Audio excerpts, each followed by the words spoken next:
और कहाँ है? नमस्कार, मैं डॉक्टर प्रीति सिंह। कोरोना काल में होने वाली मौतों की संख्या, लाशों का अंबार, नदियों में बहती लाशें, शमशान घाटों में अधजली लाशें, ये सब समाचार हम समाचार पत्रों में, विभिन्न सोशल मीडिया में रोज देख रहे हैं। ये अत्यंत चिंताजनक बात है। बहुत सी जगहों पर शव पूरे जल नहीं पा रहे हैं और ये अधजले शव मैंने यहां तक भी देखा है कि कचरे की गाड़ियों में जा रहे हैं।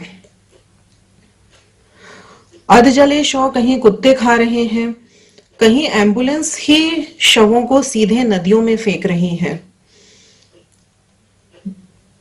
मृत्यु दर इतनी ज्यादा है कि शवों को उनका जो एक संस्कार है वो भी नहीं हो पा रहा है और प्रोटोकॉल के अकॉर्डिंग उनका दहन भी नहीं हो पा रहा है। इस विषय पे ध्यान देने की बहुत ज्यादा आवश्यकता इसलिए है क्योंकि एक तरफ तो हम संक्रमण को काबू में करने की कोशिश कर रहे हैं और दूसरी तरफ अनियंत्रित गति से इन्फेक्शन बढ़ता जा रहा है। बहुत सी लापरवाहियों और गलत नीतियों के कारण इससे होने वाले लोगों की जो मृत्यु है उनका भी मैनेजमेंट हम नहीं कर पा रहे हैं। एक शव जिसका अंतिम संस्कार होता है तो इसमें कोरोना प्रोटोकॉल फॉलो पूरी तरह से होना चाहिए और एक जो हमारी धार्मिक भावनाएं किसी भी व्यक्ति के अंतिम संस्कार से जुड़ी हुई होती हैं उसका भी ध्यान रखा जाना चाहिए। तो एक ट्रेडिशनल जो हम किसी भी शव का दहन करते हैं तो उसमें 400 किलो लकड़ियां लगती हैं। इतने ज्यादा पेड़ों को काटना, उनकी लकड़ियां लेना पर्यावरण को काफी नुकसान पहुंचाने वाला है, पहुंचा रहा है। और दूसरी तरफ जो अधजली जल पा रही हैं लाशें, उनसे फैलने वाला संक्रमण, भोपाल गैस त्रासदी हम भूले नहीं हैं। अभी सालों सालों तक खेत बंजर होते रहे, फसलें प्रभावित होती रहीं, अपंग बच्चे पैदा होते रहे। तो इन लाशों का मैनेजमेंट अगर सही नहीं किया गया तो आने वाली बहुत सारी पीढ़ियां बैडली अफेक्टेड रहेंगी। गर्भवती महिलाओं पर बहुत बुरा असर होने वाला है।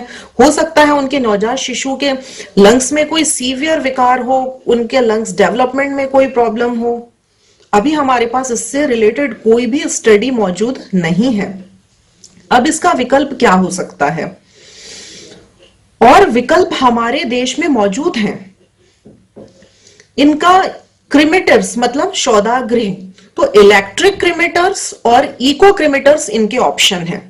इलेक्ट्रिक क्रिमेटर्स मतलब विद्युत शौदागृह जहां कुछ ही समय में डेड बॉडी को पूरी तरह से जला दिया जाता है।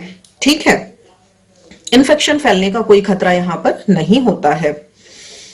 दूसरी चीज है इको क्रिमेटर्स, जो इको फ्रेंडली हैं। ये हमारे एक डेड बॉडी को लगने वाली 400 किलो लकड़ियों को बचाते हैं। इको क्रिमेटर्स सीएनजी से चलते हैं और कुछ घंटों का इंतजार के बाद आप कंप्लीट उस डेड बॉडी का दाह कर पाते हो। पूरी प्रक्रिया में कुछ ही समय लगता है और ये कंप्लीट दाह होता है। तो इस तरह के ट्रेडिशनल दाह का ऑप्शन है इलेक्ट्रिक क्रिमेटर्स एंड इको क्रिमेटर्स।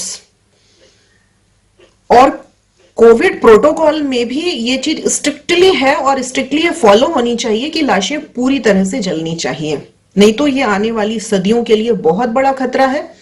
एक तरफ हम इन्फेक्शन कंट्रोल कर रहे हैं, दूसरी तरफ हम प्रोटोकॉल का ध्यान नहीं रख रहे हैं और जो फुल्ली इन्फेक्टेड डेड बॉडी है वो अधजली पड़ी हुई है।